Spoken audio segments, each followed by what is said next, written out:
Question 98 on the AP Statistics Midterm Review gives us scenario 617.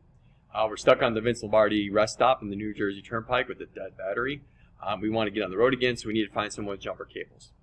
And now when we go through, suppose that 16% of drivers in New Jersey carry jumper cables in their trunk. And so we just begin to ask around to see what's going on. So using that scenario, on average, that's a nice phrasing there, isn't it? On average, how many people do you expect? So those on average and expect, that's sticking out in my mind when I'm reading it. How many people do you expect you will have to ask before you find someone with jumper cables? Now that's really interesting too. There's some really good key phrases there. On average and expect. Those two make me think mean is what I'm dealing with.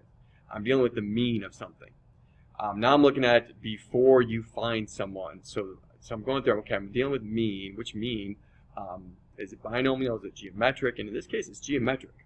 Because what I'm dealing with is I'm dealing with how many before I find somebody. So those are the key words. So there's been a lot of good information there. I'm looking for a value, by the way. I'm not looking for a probability. How many people? So there you go. That's what I say we're looking at mean. We're looking for a value, not a probability. So I'm trying to find mu of x. And this is a geometric distribution because I want to know how many I have to ask before something happens. So that's where I'm at. So you know what I'm going to do is I'm going to go to my formula sheet. If I go to my formula sheet, that should be able to help me. The formula sheet says that your mean for a geometric distribution is 1 divided by the probability of success. That's it. So I was actually given all the information in this problem. I was told the probability of success, someone having jumper cables, is 16%. So that's 0.16. So if I go through this, I'm going to take mu of x is going to be 1 divided by 0.16. And if I type that in my calculator, I'm going to get about 6.25.